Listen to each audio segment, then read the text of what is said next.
Esta mañana continuamos con nuestro estudio de Lucas. Si por favor vayan conmigo a Lucas, capítulo 1.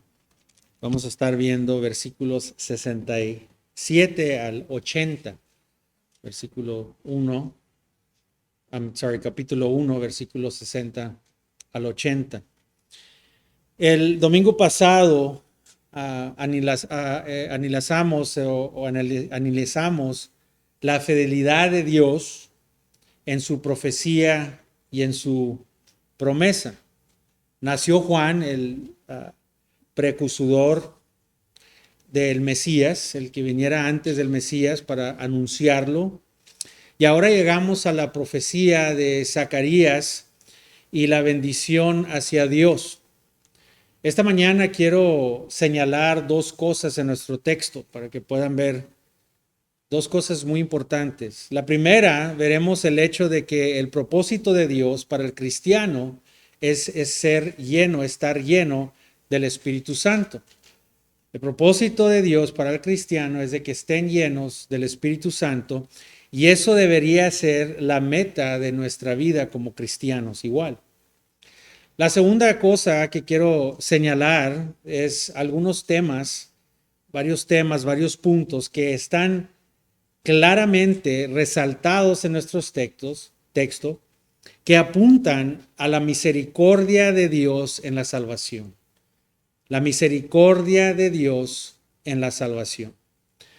Hoy en nuestra cultura, y pienso que esto pasó a lo mejor una generación antes de la de nosotros y la generación de nosotros, ya los cincuentones como yo, y la generación que hay ahorita, que tenemos ahorita, creo que si vemos lo que está pasando en nuestra cultura, vemos una actitud de simplemente intentar de tomar el camino de menor resistencia.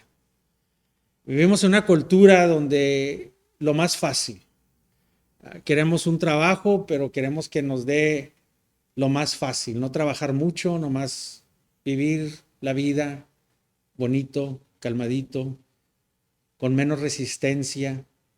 Quieren que paguen como los abogados, pero no quieren ir a la escuela a estudiar. Quieren que paguen como gente en posición alta, pero no quieren hacer el trabajo y el esfuerzo. Ahora buscan un trabajo de, como se dice en nuestra cultura, de papita, ¿no? Ahí estás, mira, haces esto y te van a dar tu pago y mira, relax. Y esa es la cultura en la que vivimos, ¿verdad? Nuestros hijos, y lo vemos en nuestros hijos ya grandes, cuando buscan trabajo, buscan ciertamente algo que sea fácil, ¿verdad? Lo fácil. Queremos nomás navegar sobre la vida, ¿verdad? Navegar sobre la vida, y que podamos tener tiempo para lo que nosotros queremos, y eso es lo que está en nuestra cultura. El peligro aquí es de que la cultura ha impactado a nuestra iglesia, a la iglesia de Dios, mundialmente, especialmente en esta nación. Lo fácil. Les damos todo, quieren el trabajo que se les dé en la manita, quieren y ayudarles a hacer el trabajo que se lo den en la manita, todo suave y pasando. Y esa es la cultura en la que vivimos, pero desafortunadamente esa cultura ha impactado la iglesia y refleja eso a muchos que asisten a las iglesias hoy en día. Esta actitud la traen al cristianismo. Venimos, hacemos el servicio, ya vine el domingo, déjame en paz. A vez en cuando dono mi tiempo acá, doy una clase, hago esto, hago el otro, déjame en paz. Lo traemos esa actitud a la iglesia, en el servicio de Dios.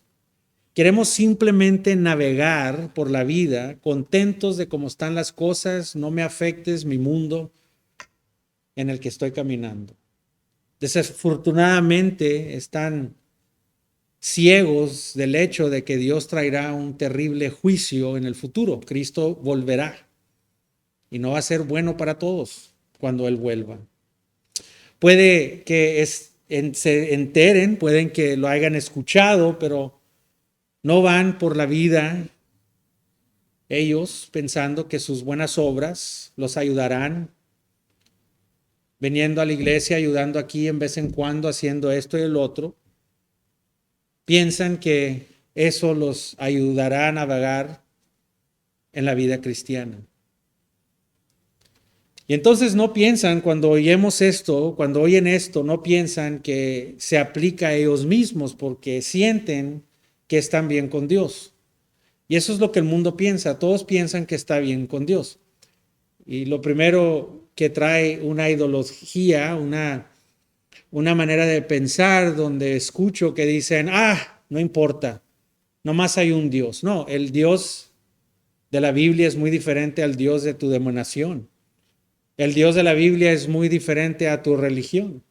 Y muchos piensan con que busquen a Dios y piensan que la gente está bien y no quieren incomodarse o incomodarlos a ellos. Se unen en esa manera. Bueno, quizás no vienen a mi iglesia, a mi denominación o no creen lo que yo creo, pero creen en Dios. En donde van se habla de Dios. Pero la diferencia es de que nomás hay un Dios y hay el Dios que se halla y se encuentra verdadero es el Dios de la Biblia, de las Escrituras, no de tu imaginación. Entonces, ellos creen que están bien con Dios. Nos sentamos cada domingo alrededor del mundo o en esta nación y muchos cristianos o aquellos que confesan ser cristianos piensan que están bien con Dios sin darle ningún pensamiento a su vida, cómo se refleja a las Escrituras. No se ven a sí mismos como pecadores.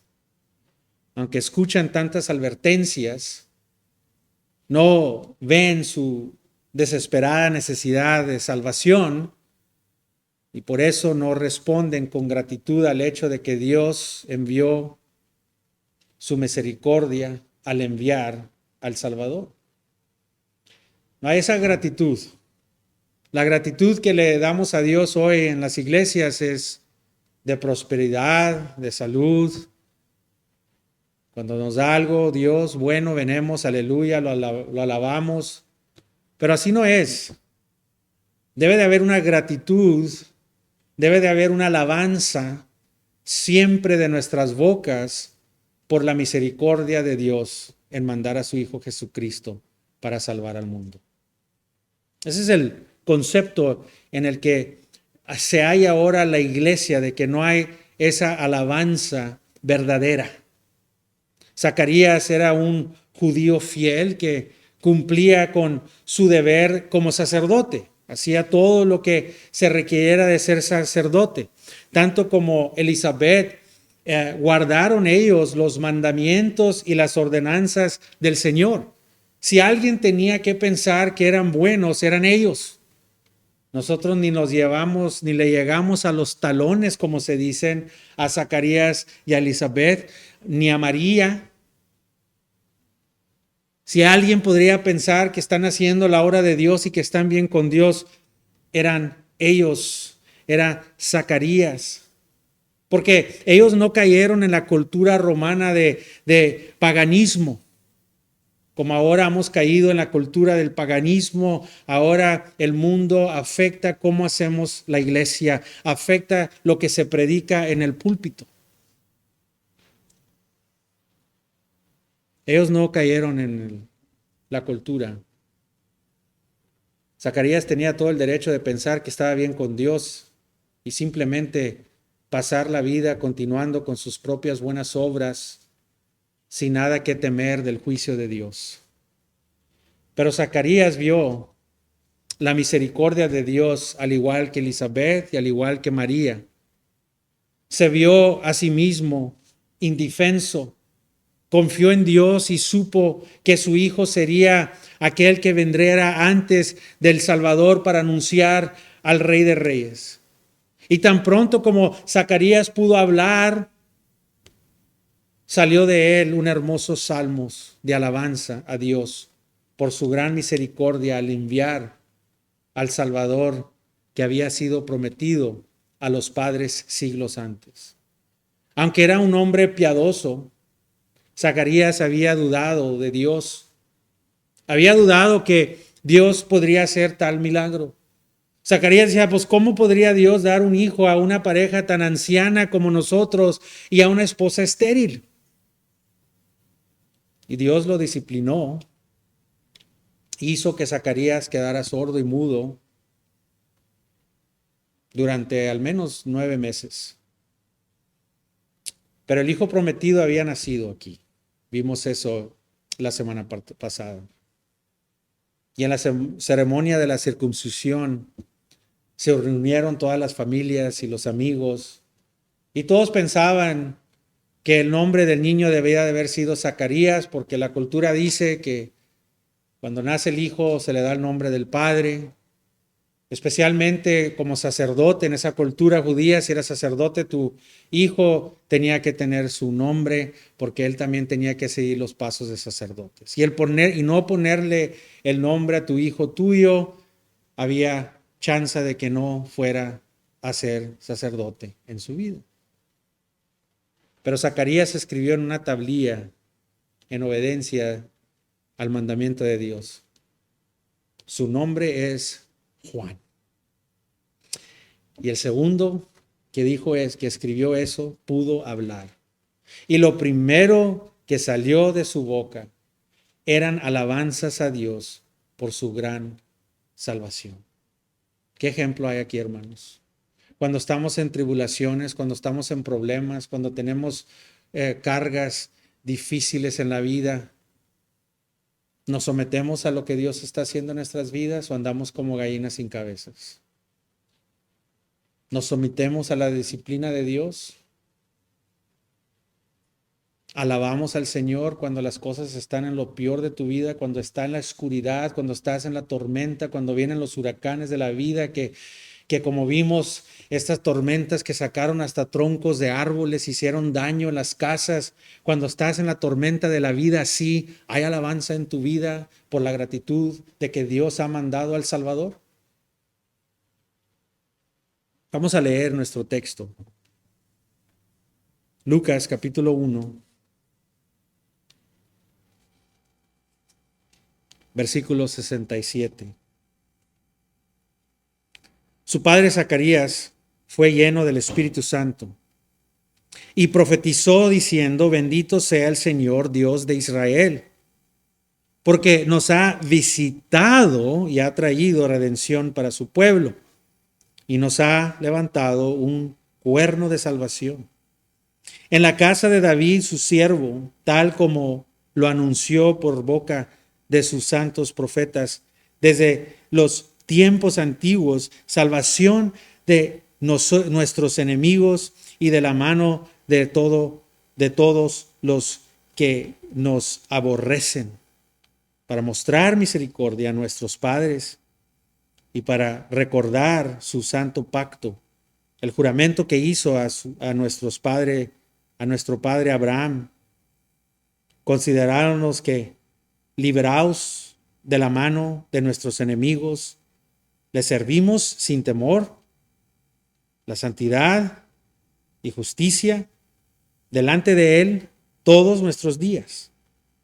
Y tu niño será llamado profeta del Altísimo, porque irás delante del Señor para preparar sus caminos, para dar a su pueblo el conocimiento de la salvación por el perdón de sus pecados, por la entrañable misericordia, tierna misericordia de nuestro Dios, con que la aurora nos visitará desde lo alto, para la luz a los que habitan en tinieblas y en la sombra de la muerte, para guiar nuestros pies en el camino de paz. Y el niño crecía y se fortalecía en espíritu, y vivió en los lugares desiertos hasta el día en que apareció en público a Israel. Padre Celestial, gracias te damos, Señor, por tu palabra primeramente, Señor, pero venimos a pedirte que tu Espíritu, Señor, pueda darnos entendimiento, Señor, que tú eres el Dios de luz, que ilumines nuestros corazones, nuestros oídos, nuestras mentes que no sean llevadas, sino que sean sometidas a tu palabra, que nos des crecimiento y que nos enseñes, Señor, de ti, que nos llames a ti, Señor, con tu palabra más cercas y más íntimos, Señor. Te pedimos esto, Señor, en el nombre de Cristo Jesús. Amén. Esta bendición y profecía de Zacarías que Zacarías trae, tiene que ver con la misericordia de Dios en la salvación.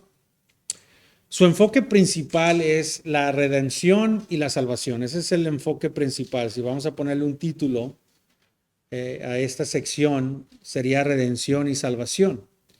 Vemos la bendición y la profecía y cómo apunta a la llenura del Espíritu Santo. Vemos la bendición y la profecía y cómo apunta a la llenura del Espíritu Santo. Es algo que quiero traerles primero. La bendición viene y nos enseña el primer punto de que el cristiano debe de estar lleno del Espíritu de Dios. Esa es la voluntad de Dios.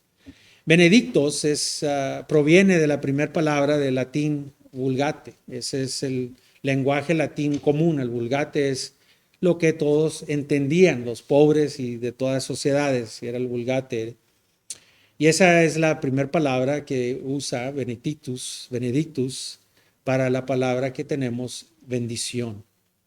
Aquí en el cántico profético de Zacarías vemos muchas referencias a otras profecías del Antiguo Testamento.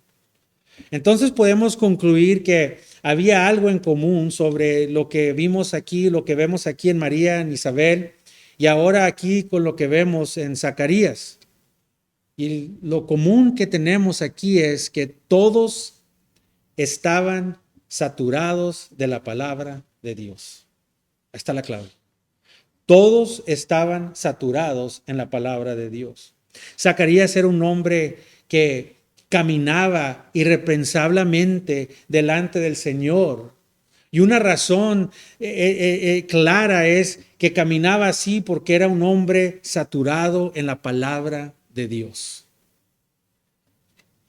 De su alabanza que estaba llena del Antiguo Testamento. Es por eso que comienza aquí Lucas con esto que nos ilumina, que nos ayuda a ver algo bien importante en el versículo 67. Dice, Zacarías fue lleno del Espíritu Santo. Zacarías fue lleno del Espíritu Santo. Escucha, quiero que se olviden de todo lo que se les ha enseñado sobre lo que significa ser lleno del Espíritu Santo por un momento, por favor.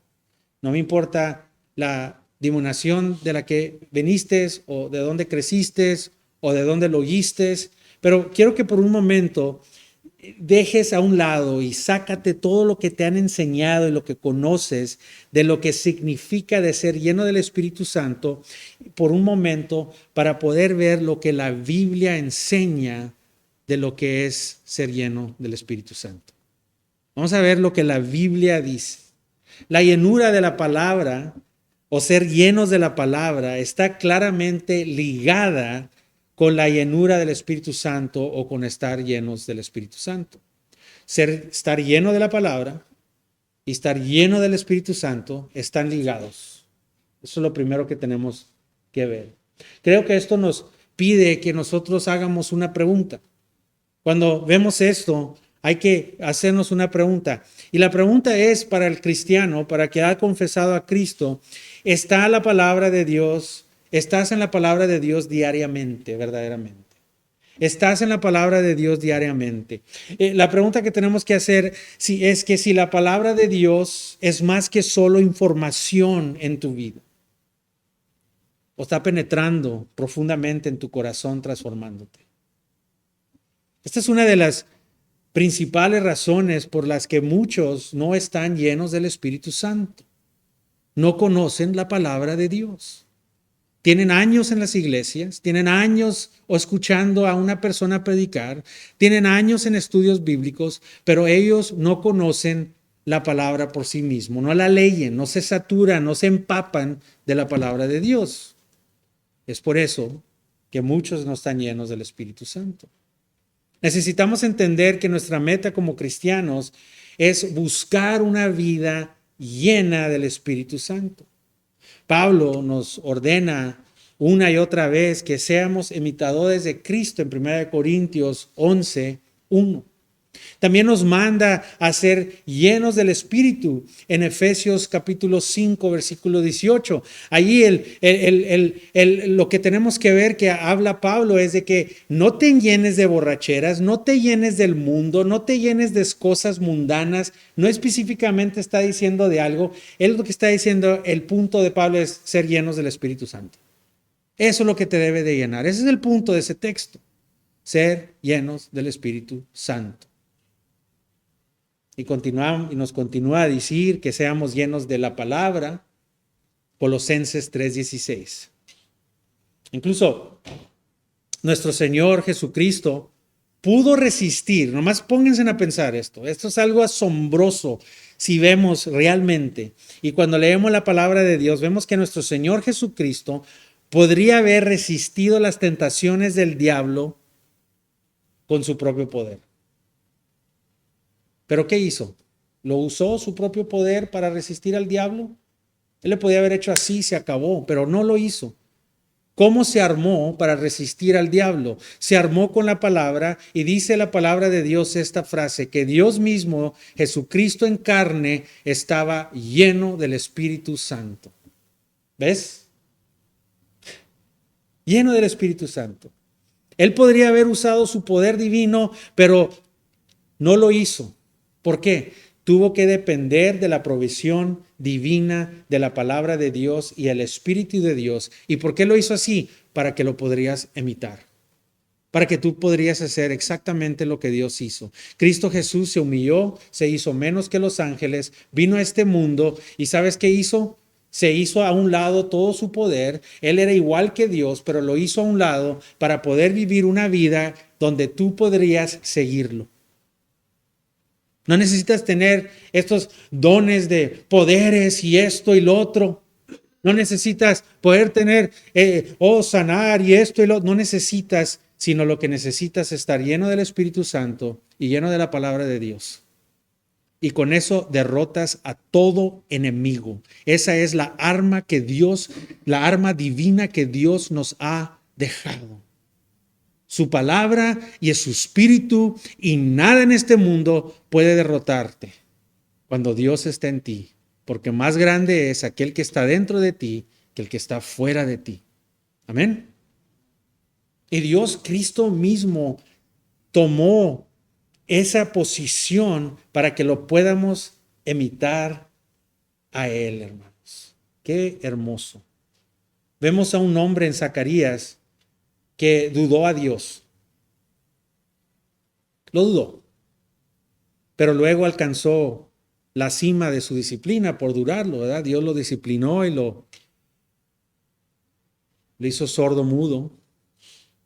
Pero ¿sabes qué hizo Zacarías? Se puso a llorar ahí. No sé qué voy a hacer. Ayúdame, ya no quiero hacer nada. No puedo leer la Biblia, no puedo ir a la iglesia, no puedo servir, estoy tan... No, ¿sabes qué hizo? Se levantó, se sometió a la disciplina de Dios y continuó su espíritu, su ministerio espiritual. Es difícil, hermanos. Pablo tuvo que predicar con un corazón quebrado muchas veces. Pablo tuvo que seguir el ministerio con cosas difíciles. Cristo tuvo que ir a la cruz lleno de tristeza por Israel. Vemos los profetas, vemos a Jeremías, pero siguieron el ministerio de Dios. Va a haber tribulaciones, va a haber cosas difíciles en nuestras vidas donde tenemos que salirnos y arrastrarnos, pero tenemos que seguir el ministerio de nuestro Señor Jesucristo por la gratitud de lo que Él es, quién es y lo que ha hecho por nosotros, hermanos. Así es lo que hizo Zacarías. Nos da ese ejemplo, hermanos, De que cuando leemos esto, debemos de ver, Señor, yo quiero ser como Cristo y queremos ser como Zacarías y como Pablo y como María y como Elizabeth y queremos ser como los santos, no porque queremos ser como ellos, sino porque ellos siguen a Dios y el Espíritu de Dios mora en ellos. Nuestra confianza está en Cristo. Dios está trabajando en todo momento. Debemos de continuar el servicio, hermanos. Debemos de perseverar. Como creyentes, cuando nos sometemos al ministerio de Dios, debemos continuar al servicio de Cristo. Zacarías vemos que fue controlado por el Espíritu. Eso es lo que significa ser lleno del Espíritu Santo. Significa que cuando usted, como creyente, está lleno o controlado por el Espíritu Santo, su hablar es santo. Vas a hablar santo, vas a vivir santo, vas a obedecer. Y dice aquí Zacarías, bien importante, no tenía miedo y tenía audacia. Estaba firme, fuerte. Lo que salía de su boca eran las palabras de Dios.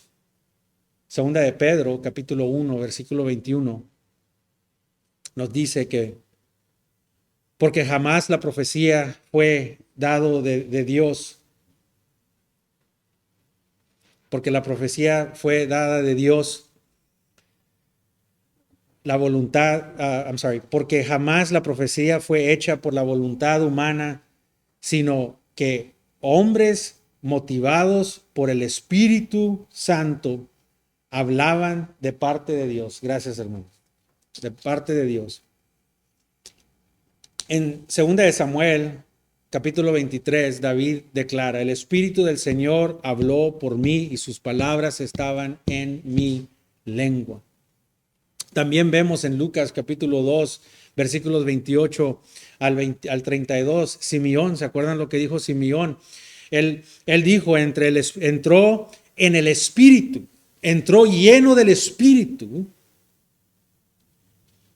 al templo. Y cuando los padres trajeron al niño Jesús para cumplir la costumbre de la ley, entonces él tomó en sus brazos y bendijo a Dios y dijo, ahora Señor, liberas a tu siervo para que se vaya en paz, conforme a tu palabra, porque han visto mis ojos tu salvación, la que has preparado en presencia de todos los pueblos, luz de revelación a los gentiles y gloria a tu pueblo Israel.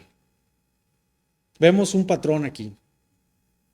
Vemos un patrón similar de los santos controlados por el Espíritu Santo. Y lo vemos en Pentecostés. Muchas veces nomás estamos en Pentecostés y que hoy hablaron en lenguas y hermanos, se acabó todo eso. Entre más sigue leyendo la Biblia. Sigue leyendo el Antiguo Testamento y vas a ver menos y menos y menos y menos y menos de eso y más saturados en la palabra de Dios, más obediencia, más sufrimiento y más gloria para Dios. Cuando llegaron allá en Pentecostés, ¿qué es lo que pasó después de que fueron llenos del Espíritu Santo? En Hechos 2, ¿qué hace Pedro? Declara claramente fue lleno del Espíritu Santo mientras que predicaba un sermón en el que se salvaron alrededor de ¿qué? 3,000 personas. Y nuevamente en Hechos capítulo 4, otra vez se llena del Espíritu Santo. Pedro, ¿qué está pasando? ¿Tiene agujeros? ¿Se llena y se le sale todo por los agujeros? No, hermanos. Es que debemos estar llenos siempre de la palabra de Dios, empapados en la palabra de Dios. Otra vez en Hechos capítulo 4, versículo 8 dice, y en ninguna otra hay salvación, porque no hay otro nombre bajo el cielo dado a los hombres en el que podemos ser salvos. Ningún otro nombre. John MacArthur agrega acerca de Lucas 1 con respecto al ser lleno del Espíritu Santo, dice que cada caso que alguien fue lleno del Espíritu en el relato de la natividad de Lucas, el resultado fue una adoración dirigida por el Espíritu. Había adoración. Lo que Zacarías hablaba, lo que María hablaba, lo que Elizabeth hablaba, lo que David hablaba, lo que Pablo hablaba, lo que la palabra habla, se entiende claramente y edifica a la iglesia, edifica a los cristianos, y todo lo que se habla se dirige alabanza a Dios. Dice la palabra de Dios que cuando venimos en oración debemos de venir como primero con gratitud. Y luego ven para que oiga tus peticiones. Y luego ven y llora hacia Él. Ven y pídele. Pero entramos con gratitud. La Biblia, NET, comenta la profecía la profecía refleja que el Espíritu permite a Zacarías hablar la voluntad de Dios. En este caso lo hace a través de un salmo de alabanza que pide alabanza y luego da la razón por cual Dios debe ser alabado. Hay una razón clara por qué Dios debe ser alabado. Ahí estás, cuando el Espíritu está en ti, cuando alabas al Señor, claramente vas a ver una alabanza dirigida a Dios, y no nomás a Dios así decirle, sino tu cuerpo, tu vida va a entender porque que Dios ha sido bueno contigo, y vas a alabarlo porque Él es bueno. Cuando no hay gratitud, no hay alabanza. Cuando no hay palabra, no hay alabanza. Cuando no estamos llenos de su palabra, no hay alabanza. Para estar en espíritu y en verdad, y mucha gente viene y dice, oh, yo quiero alabarlo en espíritu y en verdad, pero no te sabes ni la Biblia, no vives una vida santa. Dice, tú lo que dices contradice en espíritu y en verdad. ¿Cómo vas a alabarlo en espíritu y en verdad si no conoces la verdad, si no conoces la palabra de Dios? Una última nota aquí, porque vamos al segundo punto, el último punto. El segundo punto está un poco más largo, pero quiero una última nota antes de pasar al segundo tema. En la alabanza de Zacarías por la redención cumplida, no distinguía entre la primera venida de Cristo como Redentor, que se cumplió, ¿verdad? Cercano, ese era el cumplimiento cercano. Después de Zacarías esto pasó, Cristo nació y fue y murió en la cruz. No distinguió entre la alabanza de Zacarías, no distinguió entre la primera venida de nuestro Señor Jesucristo y en la segunda venida como Redentor y gobernante. Apocalipsis 19:6 y Apocalipsis 20:4. Tanto su primera venida como su segunda venida lograrían la redención para su pueblo, pero no en su cronograma, no en su tiempo que ellos pensaron. Hablaremos de esto más adelante en otro capítulo, pero recuerda que los profetas vieron toda la profecía y la vieron sin líneas de tiempo. En otras palabras, Zacarías estaba viendo la primera venida de Cristo y estaba viendo al mismo tiempo que Él iba a reinar en esta tierra. Él no se dio cuenta que iba a venir Cristo. Los profetas no veían eso, que venía Cristo, moría, ascendía y luego regresaba y luego reinaba.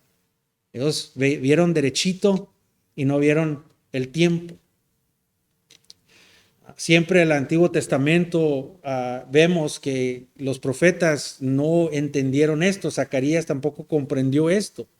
No entendían el significado completo de su profecía. Por ejemplo, cuando vemos a Zacarías 9:9, el profeta que profetizó, ahí en el versículo 9 del capítulo 9 se cumple la primera venida de nuestro Señor Jesucristo. ¿Se acuerdan? ¿Qué pasa? La entrada triunfal, ¿verdad? Entra.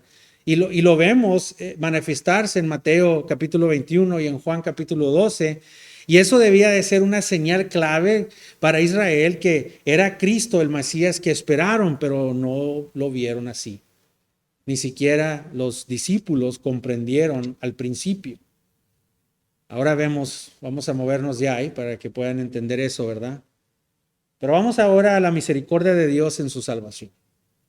La misericordia de Dios en su salvación. En el capítulo 68 dice, Dios ha realizado redención para su pueblo. Zacarías pasó de la duda, de ser un dudador, a un fuerte de la fe en la redención de Dios. Zacarías fue a un dudador, a un fuerte de la fe de la redención de Dios. Hermanos, como cristianos podemos dudar. Por eso, para mí, las oraciones más profundas que he visto en la Biblia son las más cortas, cuando es público, ¿verdad? Y no, en el salmista está en una cueva, está aislado, ¿verdad? Está orando, así es como debemos de a orar en el closet, ¿verdad?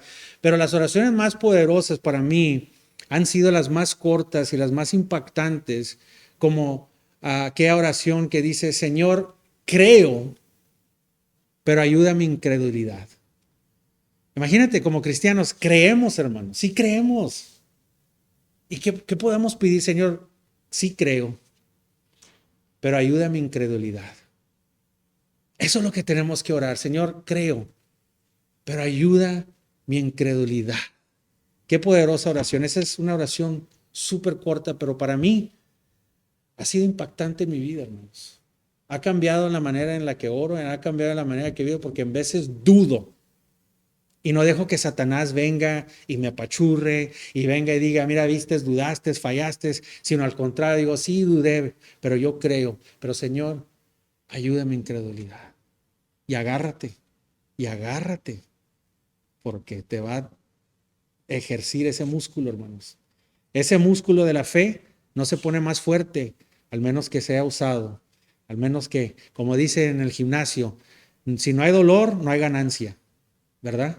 Y así es, Dios nos va a dar estas tribulaciones y estas cosas, pero vas a salir como el oro cuando pasa por la lumbre. Hermoso, fino, brillante, brillante. Se fue de, así dudamos de Dios, pero después salimos fuerte en la fe, no dudando a Dios. Y eso es lo que le pasó a Zacarías. Eso lo hizo fuerte. La palabra redención aquí en el griego es más que la palabra que tenemos de definición nosotros. La palabra redención en el griego es más bien una frase, es una sentencia que nomás decir lo que nosotros entendemos como redención. Y esa es una de, cuando estamos estudiando, es una de las palabras claves que resaltan aquí en nuestro texto. Redención. Redención. Y esto significa, cuando estás viendo la cultura, tienes que irte para atrás a ver en dónde está viviendo Lucas, en qué cultura están viviendo ellos. Tienes que ver el significado del lenguaje en el que están haciendo. Y el lenguaje de redención para ellos significaba alguien que estaba siendo liberado de la esclavitud. Esa palabra nomás se usaba para alguien que estaba siendo liberado de la esclavitud. Había esclavos en ese tiempo. Era parte de la sociedad. Era algo grande cuando un esclavo era liberado. Y ellos entendían porque eran ciudadanos segundos. Los hebreos, los judíos eran ciudadanos de segunda clase. Estaban ellos oprimidos por el imperio romano. Ellos eran a un lado hechos. Estaban oprimidos, estaban en esclavitud. Y cuando oían la palabra redención significaba algo como ahora lo oímos y no nos mueve el corazón porque no pensamos que estamos en una situación grave. No pensamos en la esclavitud en la que estamos por el pecado. La redención de Dios. La palabra significa liberados de esclavitud. Los esclavos son los únicos que necesitan redención.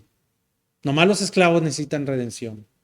La salvación de Dios llega a aquellos que se ven esclavizados, que se ven como esclavos por el pecado. Esto es repetido 2 veces en el versículo 71 y 74. Ahí dice, Dios está salvando a su pueblo de la mano de los enemigos que lo odian.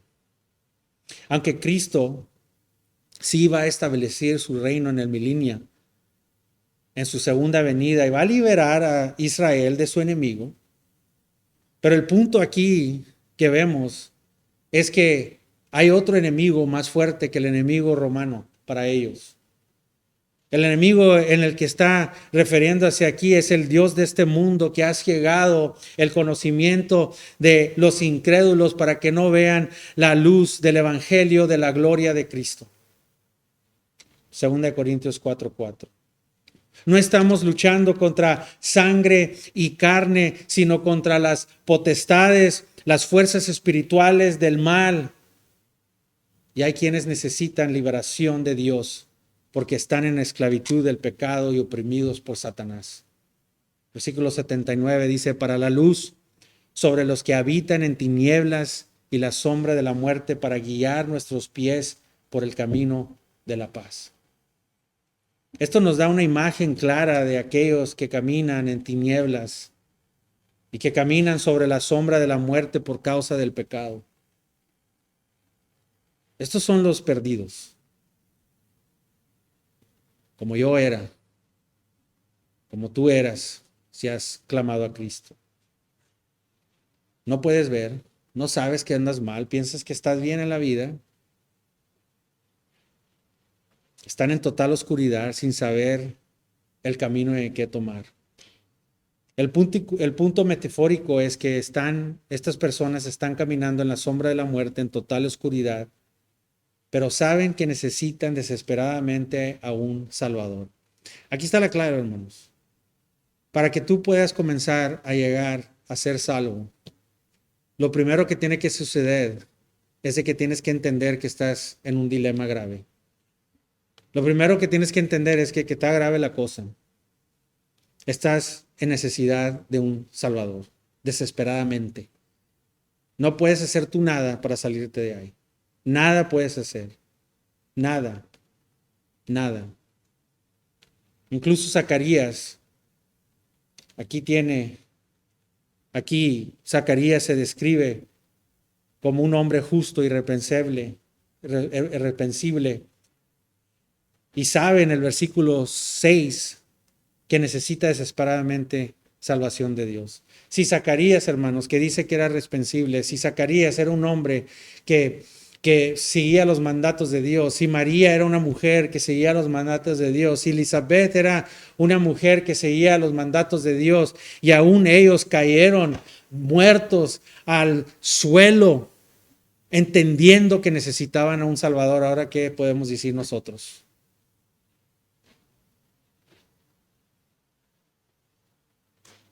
Una señal que has experimentado la gracia salvadora de Dios es de que Dios, a través del Espíritu Santo, te ha abrido los ojos a la culpa de tu pecado. Si has experimentado la gracia de Dios, una de las marcas que lo has hecho es de que Dios te ha abrido los ojos. Solo Dios puede abrirte los ojos para que veas tu culpa de tu pecado. Estabas ciego, pero ahora ves tu pecado y entiendes que necesitas un Salvador. También es una comprensión de que no puedes liberarte tú solo, de que no puedes hacer nada para arreglar tu situación. Estás en esclavitud y lo sabes, no me puedo salir de esto, no puedo salir de esto. No puedo dejar todas las cosas del mundo. Hermanos, toda la pornografía, todas las adicciones, toda la avaricia, la mentira, todo el hombre que está agarrado de todos esos pecados, esos son efectos. Ese no es la raíz del problema. Eso es lo de menos. Dice, pastor, pero ¿cómo lo de menos? No, sí, pero ese es un efecto de algo más profundo que pasa adentro de ti. Y te sientes como que no puedo dejar esto, no puedo hacer esto. Siempre voy para atrás a lo mismo. ¿Por qué? Y no sabes la raíz del problema, por eso. Por eso nunca vas a poder estar liberado.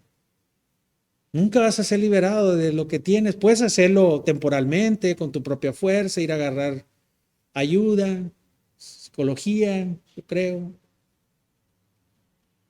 Pero no hasta que no llegues a la raíz del problema.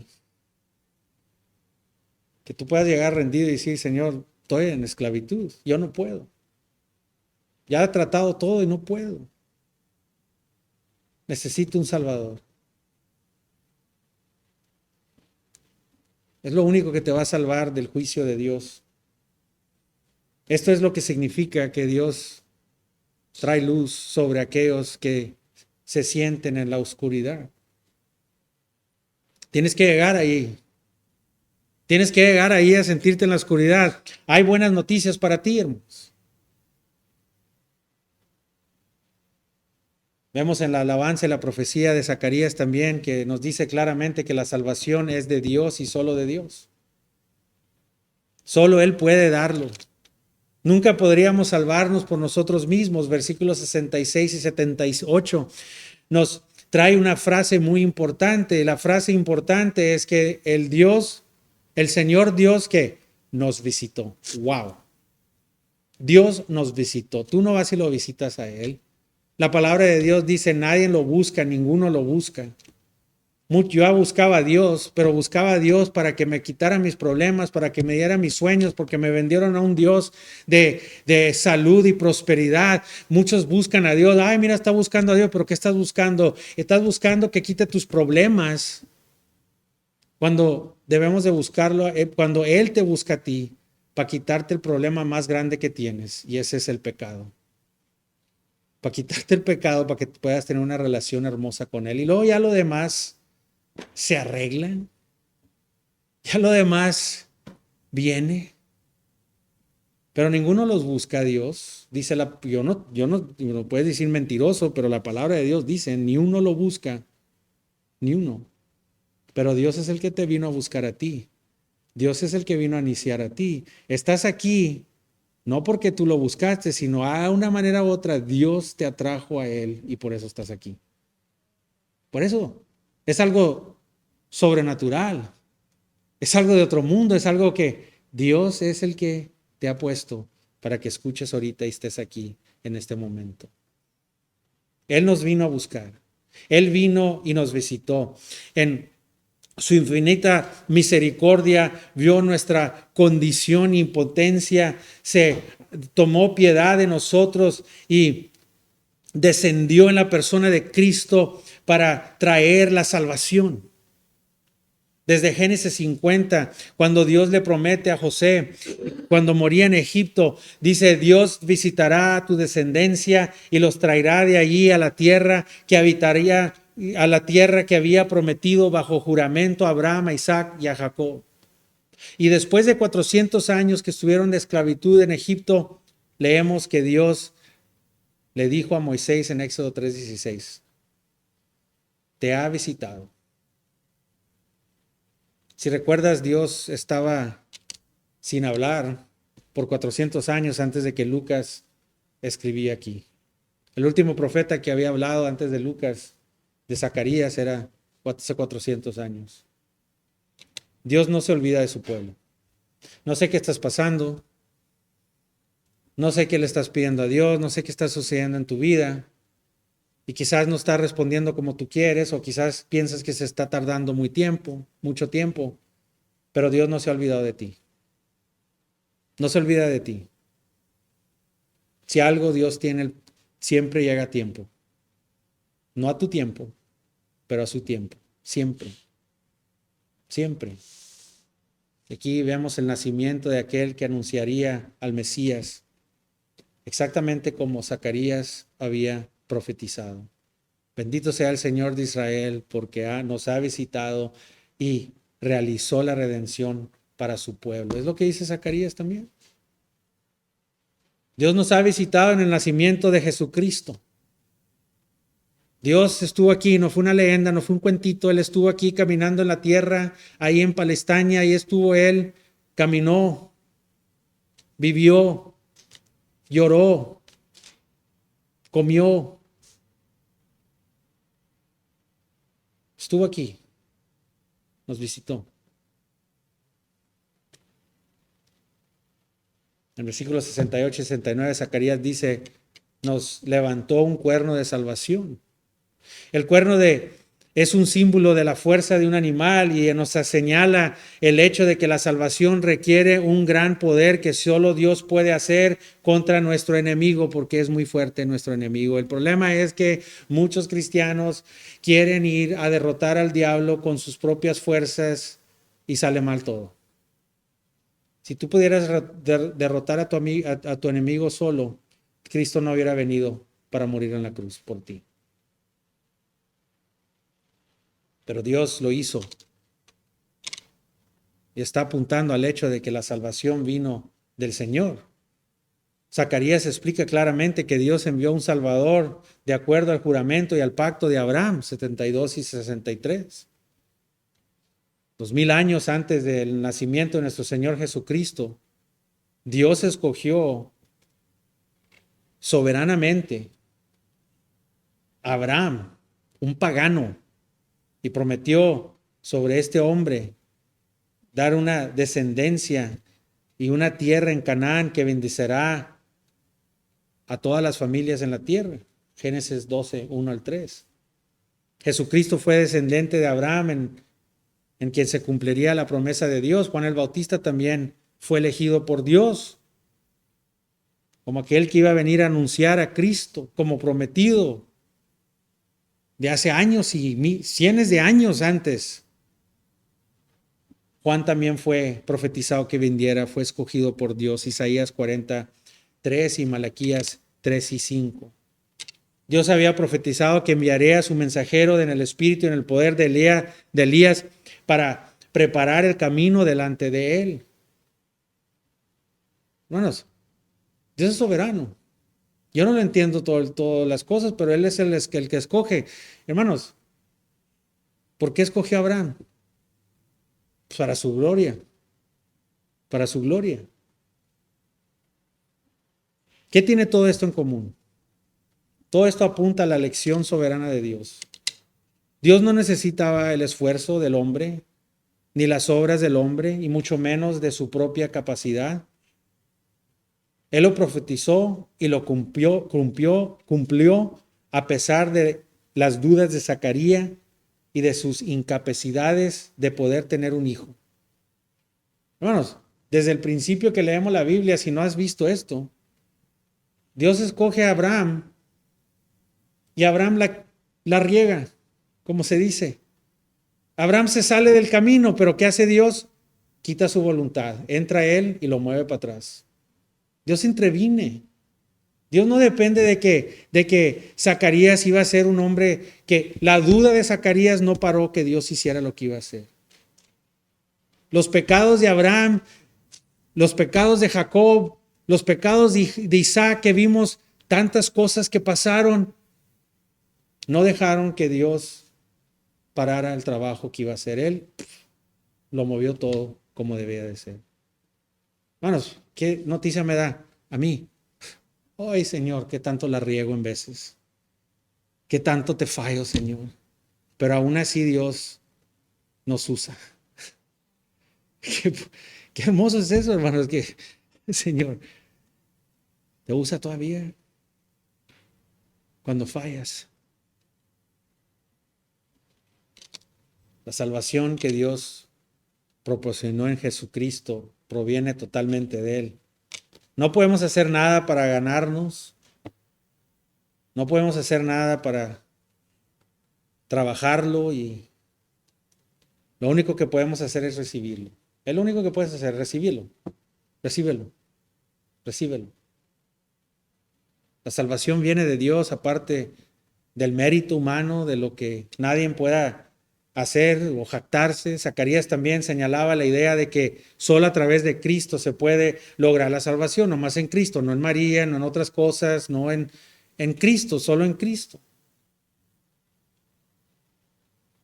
La profecía de Zacarías describe una persona de Cristo, el cuerno de la salvación de la casa de David, versículo 69. Jesús diciendo, descendió del tribu de Judea a través de David, como nos encontraremos después en Lucas capítulo 3. Ahí nos va a dar todo el linaje. Jesús mismo se afirmó que él era el cumplimiento de la promesa de Abraham en Juan capítulo 8, 56 al 58. El Salvador venidor no era otro más y menos que Dios en carne. En Juan 1, versículos 27 al 30, Juan mismo dice y afirma que Jesús tenía un rango más alto que él porque existió antes de él. Juan nació primero que Cristo, pero dice, no, él era primero. Zacarías hace referencia a Malaquías 4:2. El sol de la justicia saldrá con señada en sus alas. Cuando se refiere a este Salvador como salida del sol desde el alto, en el versículo 78, Jesús mismo afirma que Él es la luz. Él es la luz del mundo y traerá luz al mundo. Él traerá la luz a aquellos que están en la oscuridad. Él es la luz de la vida. Hechos capítulo 4, versículos 12. En ningún otro hay salvación porque no hay otro nombre bajo el cielo dado a los hombres en el que podremos ser salvos más que el nombre de ¿quién? Jesucristo. Jesucristo. La salvación de Dios es solo en Cristo Jesús. Zacarías también señala otro punto. La salvación significa el perdón de los pecados. ¿Por qué? Por la misericordia de Dios. La misericordia de Dios nos trae el perdón de los pecados. Es importante ver que a través de la misericordia de Dios hay perdón de los pecados. Un día va a haber una liberación a la nación de Israel. Eso sí va a pasar. Dios va a venir. Y ahorita todos se miran que se están volteando a Israel, si miran las noticias. Pero un día Él va a venir y va a liberar a la nación de Israel de sus enemigos cuando Jesucristo regrese, y un día regresará. Pero en el versículo 77 afirma que la salvación también es personal. Sucede en el perdón de nuestros pecados. ¿Ves? Los líderes religiosos judíos buscaban un Mesías político, un Salvador político que los iba a liberar de Roma, de la opresión que tenían. Pensaron que si vendría un líder fuerte, político, iba a liberarlos de la opresión. Pero no, Juan el Bautista tenía otro mensaje, muy diferente, que por eso mismo le cortaron la cabeza. No era un mensaje sobre un Salvador político. Juan los confrontó con sus propios pecados y necesidad de la salvación personal. Los hombres políticos no van a traer verdaderas soluciones a los problemas que existen en nuestras sociedades. Un gobierno perfecto no va a solucionar nuestro mayor problema. Ahora, no me lo tomen mal o no lo malinterpreten. Queremos un buen gobierno y debemos hacer nuestra parte como cristianos para que nuestros hijos vivan bajo un buen gobierno donde nuestros hijos y nietos y bisnietos puedan tener un ambiente pacífico, donde puedan adorar a un Dios, al Dios verdadero. Pero solo la salvación de Dios llega a la raíz de nuestro mayor problema. Solo Dios nos confronta de manera personal. La salvación de Dios confronta al individuo con su pecado. El problema no es el gobierno. El problema está en tu corazón. Has pecado contra un Dios santo y nunca va a haber paz verdadera en tu corazón si no has sido perdonado. Cuando eres perdonado, la cargota que traía, pero un día Dios me quitó todo eso. Toda esa carga del pecado que lo traemos cargando, toda la culpa. Y no nomás es el pecado, sino la culpa del pecado, ¿verdad? Híjole, está bueno, me perdonaste, pero hay una culpa que sientes, híjole, mira. Pero Cristo murió por la culpa que traes también.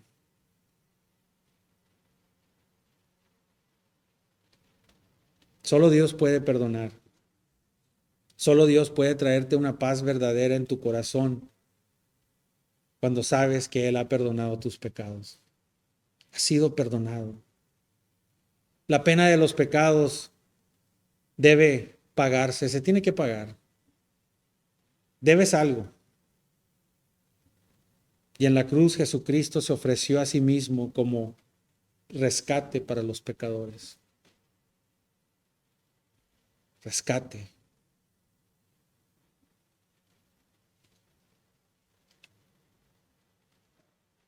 Solo Dios puede hacerlo. Solo Él lo hizo en la cruz para ofrecerse a sí mismo para los pecadores. Era perfecto Cristo. Era sin pecado y vino en perfecta obediencia a la ley de Dios como hombre. Vivió la vida que ni uno de nosotros podría haber vivido. Desde el principio el hombre no pudo con las leyes de Dios. Desde el principio lo vemos. Tiempo y tiempo, nadie pudo, solo Cristo pudo. Y lo que Él vivió, lo vivió porque nosotros no pudimos. Y esa manera que Él vivió, esa justicia, esa perfección, nos las pone a nosotros.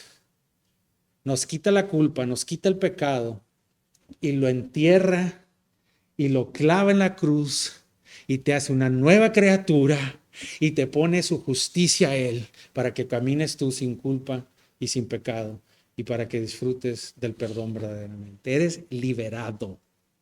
Ya no eres un esclavo del pecado. Ahora tu amo es Cristo. Ahora es Cristo. Solo su obra de la cruz fue suficiente para pagar la pena de toda la raza humana. Si eres un pecador que ha confiado en la muerte de Jesús por ti, puedes estar seguro de que Dios está satisfecho y tus pecados son perdonados. Todo esto se debe a la asombrosa, tierna misericordia de Dios hacia nosotros. Ya quiero acabar. Pero cuando estaba estudiando esto, este punto no me dejó en paz. Y quiero nomás traerles un punto muy rápido para acabar. Porque es muy importante. Desafortunadamente ahora en las iglesias, hermanos, hemos sido impactados por las culturas. Y ha sido mucho porque los púlpitos están llenos de hombres que no son apasionados para quedarse en las escrituras de Dios. No hay predicación de la palabra si no hay motivación. El púlpito se ha vuelto un lugar donde vamos a motivar a la gente, un lugar donde vamos a hacer el evangelio suavecito y dulce y no les pongas el pecado, no expongas. Llegamos a una cultura donde ahora hay organizaciones y ya no son iglesias. En lugar de que sean organismos, son organizaciones. Y se llenan porque quieren levantar el autoestima de la gente. Y la palabra de Dios nunca te levanta la autoestima. Incluso si vas a meterte a las escrituras, Dios dice que tú tienes que morir para que Él viva. La palabra de Dios dice que tú te tienes que hacer menos para que Él pueda hacer más en tu vida. La palabra de Dios nos dice que nosotros mismos en nuestra identidad humana somos más que polvo y gusanos. Pero en Cristo tenemos un valor más de todo lo que haya en este mundo. En Cristo tenemos un propósito eternal, no nomás aquí, que tu propósito aquí en la tierra nadie te va a conocer, todo lo que hagas aquí nadie va a recordarlo. No importa qué tan grande seas, no vas a hacer nada, pero en Cristo tenemos valor. Ahí es donde está nuestro valor. En Cristo Jesús, que no esquimó a su propio Hijo, no lo hizo a un lado, sino que dio a su Hijo unigénito para ti. Ese es el valor que tú tienes en Cristo Jesús, que para su gloria dio a su Hijo Jesucristo por amor. Ese es el valor que tú tienes como cristiano. Pero como carne, como humano, eres una persona inútil. Es como un martillo que lo usas para decoración. ¿De qué sirve? De nada. Pero cuando usas el martillo para lo que Dios lo intentó usarlo, para edificar, para trabajar, ¡oh! Es algo inmenso. Y Dios te hizo para su gloria. Y cuando uno llega a Cristo y entiendes tu propósito real, ahora sí tengo propósito. Y es un propósito eternal, no es un propósito temporal. Cuando sientes eso, ahora sí, hermanos, mi confianza no es en mí, pero cuando camino en confianza no es por lo que yo haga, sino por lo que Cristo ha hecho por mí, hermanos. Y aquí es bien importante que veamos en el versículo 74 y 75, vemos que aquí es algo contra las iglesias. Ahora viene la gente a Cristo y los traen a Cristo con un evangelio dulce. Y haz de cuenta que los bautizas y salen peor que como cuando entraron. Porque no hay verdadera significado, fundación del evangelio. Ay, pastor, ¿por qué predicas el evangelio siempre? ¿Y qué les ha dicho? 14 años aquí, lo mismo. Porque la Biblia dice que la fundación de todo, que no hay otra fundación que no está que en Cristo Jesús, que es el evangelio. Sin comprender el evangelio, sin estar en el evangelio, no llegamos a nada. No importa qué hagamos fuera de eso, no importa qué construyas en esa fundación, si no es el evangelio y no lo entiendes, si no está contigo para siempre, en cada momento, de nada sirve la construcción que vas a poner ahí arriba. Se va a ver muy bonita, se va a ver hermosa, pero cualquier tornado que venga, cualquier viento que lo traiga, se la va a llevar de encuentro si no está la fundación en Cristo Jesús. Y eso es lo que pasa, que cristianos vienen y se llaman cristianos, pero no hay cambio en sus vidas. O no tienes que cambiar mucho, todavía se ven más como el mundo en lugar de verse como Cristo. Y lo que pasa ahí, hermanos, es que ha impactado el mundo más al cristiano que el cristiano ha impactado el mundo. Y es triste, es triste. Zacarías dice que nosotros hemos sido liberados. Y fíjese lo que dice. Nos ha liberado de la mano de nuestros enemigos. Le servimos porque aquí quiero que vean este texto, liberados de la mano de nuestros enemigos, te ha salvado, te ha dado liberación de tu enemigo. ¿Para qué? Para que le sirvamos sin qué, sin temor. No andes ahí como gallina sin cabeza, sino fuerte, sin temor. ¿En qué? En santidad y en justicia delante de Él. No más las primeras 3 semanas de cuando vinimos a Cristo. Oh, sí, vienen a Cristo la gente y por 3 semanas andan bien recio, o quizás por 1 año andan bien recio, o quizás por 2 años andan bien recio. No, dice, todos nuestros días. Es como una pareja, hermanos, que vemos matrimonios de 50 años o más y tristemente gente ve esos tienen 50 años de se notan y se hablan. Nomás es un arreglo, están juntos porque pues ya qué. Pero Dios dice que debemos de ser más como una carne. En amor debemos de amarnos más y someternos más el uno al otro.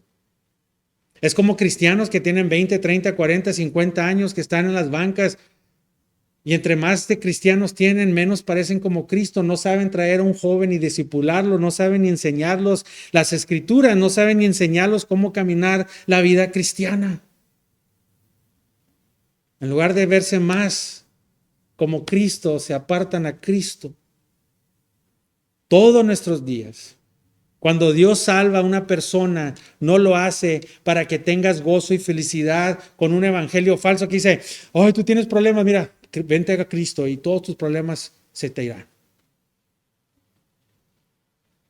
Es que no lo veo, hermanos, yo no sé dónde dice eso. Dice que vamos a tener tribulaciones y problemas. Dice aquí que si escoges el camino de Cristo, que es el camino que es un camino difícil, dice, carga tu cruz y sígueme. Cristo dice, me odiaron a mí, te van a odiar a ti. Cristo dice que vas a tener tribulaciones y vas a tener problemas, pero no te desmayes porque ha conquistado el mundo. Vamos a recibir una paz diferente que el mundo, vamos a recibir un gozo de lo que tú piensas. Tú estás buscando un gozo exterior, por afuera. Pero Dios te está dando un gozo internal, donde tú puedes tener un gozo, paz, amor y esperanza, y no importa qué tormenta haya alrededor de ti. Cuando buscas un gozo por afuera, hermanos, cada tormenta, cada cosa, cada problema te va a arruinar el día. Pero cuando Dios te da una paz aquí, en tu corazón es diferente. Es diferente. Eso no salva a la gente. Y ay, Dios vino al mundo para darme felicidad y para darme todo lo que tengo y para hacer todo eso. Aunque eso sucede, hermanos, aunque sí va a haber felicidad, aunque va a haber un gozo distinto en tu corazón, pero primero quiero que entiendan que Dios vino principalmente para salvar a la gente, para que podamos glorificar su nombre a través de una vida de un santo servicio. Para eso nos salvó, para vivir para Él, para glorificarlo, para servicio a Él. Y la única manera de hacerlo es conocerlo. Hemos sido comprados por un precio y no vivimos para nosotros mismos. Cuando Dios te salva, resulta en un conocimiento de la santidad a servir a Dios. La salvación trae cambio en la vida de un creyente. Hermanos, muchas veces gente viene a Cristo, dice que vienen a Cristo y salen peor de lo que están. Es como la parábola del demonio, ¿verdad? Que sabía un hombre que tenía un demonio, ¿verdad? ¿Y qué pasó? Lo sacaron el demonio del corazón de la persona y esa casa quedó limpia, pero no entró nada, así se quedó limpio esa casa. Salió el demonio y quedó limpio, el problema se fue un ratito, pero nunca llenaron nada en el corazón y se quedó vacío. ¿Y qué pasó? Vinieron 7 demonios y quedó peor que como estaba antes. Y así mucha gente viene al Señor y, ay, sí, ven al Señor y Dios les da una paz temporal, ahí tienes una paz y de repente no lo llenan con Dios y se van y vienen peor de que como vinieron. Porque no habitó Cristo adentro verdaderamente.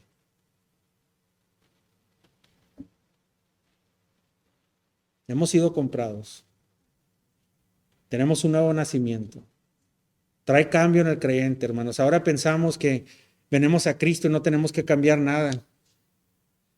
Zacarías dice, fuiste liberado de la mano del enemigo. Esto significa del pecado, Satanás y el mundo. No estás destinado a permanecer igual y hacer lo que hacías antes o hacer lo que quieres, sino creces en santidad y por lo tanto ser lleno del Espíritu Santo y glorificar al Salvador es tu meta. Yo negocio y trabajaba y todavía lo hago, todavía trabajo y todavía lo hago, pero ahora es diferente, ahora lo hago para su gloria.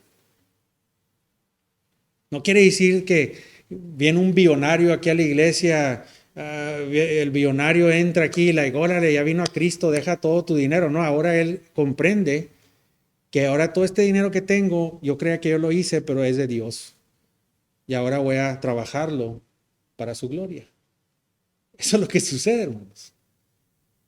Y nosotros en un rango mucho más bajo, lo que tengamos, cualquier talento que tengamos, todavía seguimos, proveemos por nuestro hogar, proveemos por nuestra familia, proveemos por el vecino sin el necesitado, por la iglesia que seguimos, pero ahora ya tenemos un propósito más grande. Mi fin no es este mundo, mi fin es glorificar a Dios. Y eso es lo que cambió en mi vida. Todavía hago lo que hago, pero ahora es diferente, tengo un propósito diferente, una mentalidad diferente, un cambio. Oro para que hayas experimentado personalmente la tierna misericordia de Dios al recibir el perdón de los pecados que Él ofrece en el Señor Jesucristo. Si no lo has hecho, oro para que Dios a través del Espíritu Santo abra tus ojos para tu condición desesperada, tu necesidad que tienes y te traiga la luz de tus tinieblas para que Él venga y te traiga y te enseñe los caminos en los que debes trabajar. En su asombrosa misericordia, Él te ofrece perdón esta mañana. La salvación significa el perdón de nuestros pecados y eso solo viene por la tierna misericordia de Dios. Vamos a orar. Pónganse de pie. Padre Celestial, te damos gracias, Señor, por tu amor. Y Señor, vengo a ti como en la mañana que prediqué esto. Viene un temor hacia mí, Señor, porque no quiero que nadie piense que yo haya llegado a esta perfección de esta vida. Pero gracias a Dios que tu palabra nos enseña que Pablo mismo dijo, no que yo haya ya llegado a esta perfección.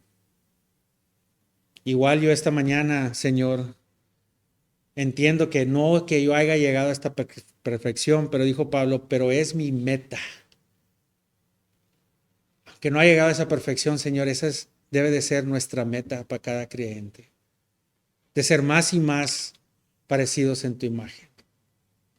Te pido ahora, Señor, que tú veas cada corazón, que examines y que tu Espíritu Santo mueva, estimule el corazón de cada uno. Que traiga convicción, pero que también traiga un consuelo hermoso de tu tierna misericordia. Que tú obres, Señor, que tú abras ojos, que tú hagas ese milagro que solo tú puedes hacer, Señor. Yo no soy nadie más que un instrumento que trae tu palabra, pero el poder viene de tu Espíritu. El poder viene de ti, Señor. Gracias, Señor, te damos por tu palabra, porque lo pedimos en tu Hijo Jesucristo. Amén.